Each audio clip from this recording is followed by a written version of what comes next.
स्वयंपाकाला जर भाजी नसेल ना तर नक्की ही रेसिपी ट्राय करा। राजस्थानमध्ये ही रेसिपी प्रत्येकाच्या घरात नेहमी बनते, ती म्हणजे गट्टे की सब्जी। खूप सुंदर लागते आणि वेगळी काहीतरी टेस्ट लागते। नेहमीच आपण आपल्या भाज्या खाऊन जर कंटाळलो असेल ना, वेगळं काहीतरी खाऊ वाटत असेल ना, तर नक्की ही रेसिपी ट्राय करा। हॅलो एव्हरीवन, मी वैशाली स्वयंपाकघरमध्ये तुमचं पुन्हा एकदा खूप खूप खूप मनापासून स्वागत आहे। चला तर मग बघूया कशी बनवायची राजस्थानी गट्टे की सब्जी। सगळ्यात आधी इथे मी 2.5 वाटी बेसन पीठ घेतलेलं आहे, चाळून घेतलेलं आहे मी। त्यामध्ये छोटी पळी तेल घातलेलं आहे। आता त्याच्यामध्ये मी थोडीशी हळद घातलेली आहे, अर्धा चमचा। 1 चमचा मी इथे लाल तिखट घातलेला आहे, काश्मीरी लाल तिखट आहे। आणि जिरे आणि ओवा याच्यामध्ये मी घातलेला आहे। ओवा हातावरती व्यवस्थित क्रश करून घ्यायचा आहे आणि थोडंसं मी इथे हिंग घालत आहे। आता आपल्याला हे पीठ पूर्णपणे मळून घ्यायचं आहे। आपण जे गट्टे तयार करणार आहोत त्याच्यासाठी आपल्याला पीठ मळून घ्यायचं आहे। आता याच्यात मी अर्धी वाटी म्हणजे अर्ध फुलपात्र इथे मी दही घेतलेलं आहे आणि चवीप्रमाणे मीठ घालून व्यवस्थित मी इथे ते मळून घेत आहे। आपण जे पाटवडी करतो, पाटवडीचा जो रस्सा बनवतो त्याच्यासाठी जे पीठ मळतो ते थोडंसं त्याच्यापेक्षा घट्ट असं पीठ आपल्याला मळायचं आहे।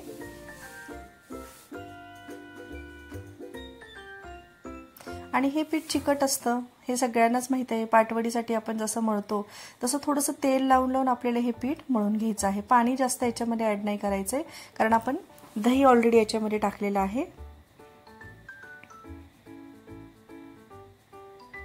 आता आपल्याला इथे लंबुळका आकार देऊन ते गट्टे आपल्याला इथे तयार करायचे आहेत, कारण आपण त्याला उकडून घेणार आहोत पाण्यामध्ये। पीठ मळून झालेलं आहे। आता हाताला मी तेल लावून छोटासा एक गोळा घेतलेला आहे आणि लंबुळका असा आकार देऊन गट्टे इथे मी बनवून घेतलेले आहेत। खूप पटकन होतात, काही उशीर लागत नाही। एकदा तेल लावून पीठ मळून घेतलं की काहीच प्रॉब्लेम येत नाही। आता सगळे असे लंबुळके आकार करून मी गट्टे तयार करून घेतलेले आहेत। आता इथे मी आणखी एक फुलपात्र दही घेतलेलं आहे। हे भाजीसाठी आपण इथे मसाला तयार करणार आहोत। तर दही घेतलेलं आहे, त्यामध्ये मी थोडीशी हळद घातलेली आहे आणि काश्मीरी लाल तिखट मी याच्यामध्ये घातलेलं आहे 1 चमचा आणि चवीप्रमाणे मीठ घातलेलं आहे आणि व्यवस्थित ते मिक्स करून घ्यायचं आहे। थोडंसं असं सॉफ्ट होईपर्यंत ते फेटून घ्यायचं आहे दही। आपण भाजी करताना आपण त्याच्यामध्ये हे ऍड करणार आहोत। या भाजीला सुद्धा जास्त काही साहित्य किंवा मसाले लागत नाही, एकदम झटपट अशी ही रेसिपी तयार होते। आता इथे मी गॅसवरती एक कढई ठेवलेली आहे, त्यामध्ये मी पाणी घातलेलं आहे आणि त्यामध्ये 1 चमचा तेल घालून पाण्याला उकळी काढून घेतलेली आहे। जेव्हा पाण्याला उकळी येईल त्यावेळेस आपल्याला याच्यामध्ये आपण तयार करून घेतलेले सर्व गट्टे याच्यामध्ये आपण सोडणार आहोत आणि व्यवस्थित त्याला आपल्याला उकडवून घ्यायचे आहे। मीडियम टू हाय फ्लेम वरती आपल्याला ह्याला 12 ते 15 मिनिटं ॲटलिस्ट उकडून घ्यायचे आहेत, कारण गट्टे जर व्यवस्थित उकडले नाही तर भाजीमध्ये ती व्यवस्थित आपल्याला चव लागणार नाही, कारण आतून त्याचा कच्चेपणा राहील। त्यासाठी ॲटलिस्ट 12 ते 15 मिनिटं आपल्याला हे व्यवस्थित उकडवून घ्यायचे आहेत। तुम्ही बघू शकता आता गट्टे थोडेसे डबल साइज मध्ये झालेले आहेत, म्हणजे थोडेसे फुललेले आहेत ते।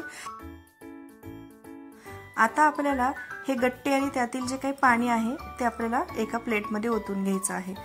ज्यामध्ये आपण हे गट्टे उकडवले आहेत ज्या पाण्यामध्ये, ते पाणी आपल्याला फेकून नाही द्यायचे, ते पाणी आपण भाजीसाठी वापरणार आहोत। आता थंड करायला हे गट्टे ठेवून द्यायचे आहेत आणि थंड झाल्यानंतर आपण त्याचे बारीक बारीक असे काप करून घेणार आहोत। भेंडी आपण जशी कापतो तसे असे बारीक याचे काप करून घ्यायचे आहेत। सर्व गट्टे इथे मी कापून घेणार आहे।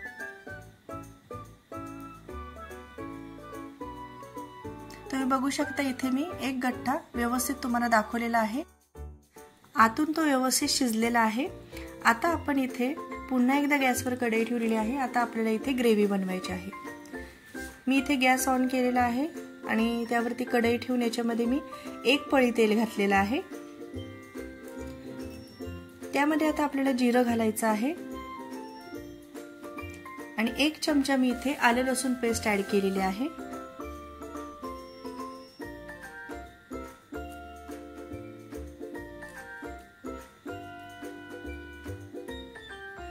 आता चिरून घेतलेला इथे मी कांदा घालणार आहे। मध्यम आकाराचा इथे मी कांदा घेतला होता, तो बारीक चिरून मी याच्यामध्ये घालणार आहे। कांदा व्यवस्थित आपल्याला परतून घ्यायचा आहे।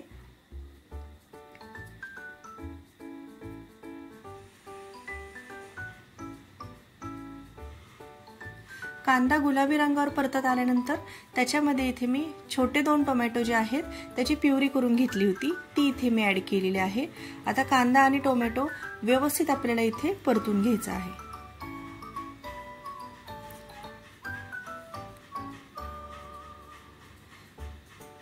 झाकण ठेवून इथे मी आता कांदा टोमॅटो व्यवस्थित परतून घेत आहे। छान असं तेल सुटलेलं आहे।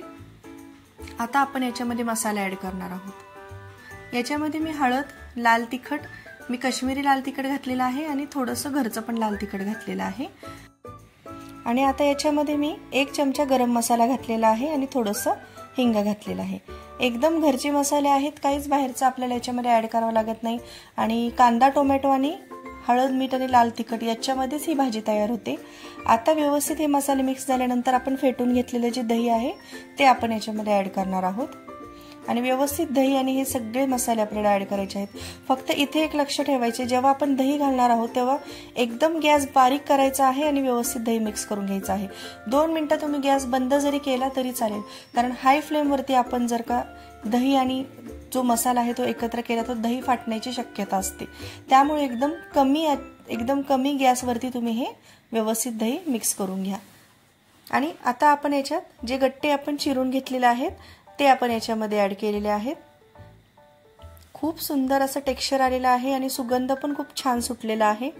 आणि उरलेलं जे काही आपलं गट्टे आपण शिजून घेतले होते ते जे पाणी होतं ते पाणी याच्यामध्ये मी ऍड केलेलं आहे। आणि कसुरी मेथी इथे मी थोडीशी घातलेली आहे।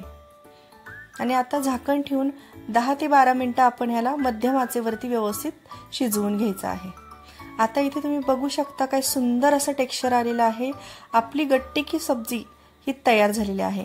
तर तुम्हाला कशी वाटली ही राजस्थानी गट्टे की सब्जी? नक्की ट्राय करून बघा। ज्या दिवशी आपल्याकडे घरामध्ये भाजीच नसेल तर त्यावेळेस आपण काय भाजी करायची असा जर प्रश्न पडला तर नक्की ही रेसिपी तुम्ही ट्राय करून बघा। आणि तुम्हाला जर ही रेसिपी आवडली असेल तर लाईक, शेअर आणि सबस्क्राईब करा। आणि चला तर मग भेटूया आपण पुढच्या रेसिपीमध्ये। थँक्यू।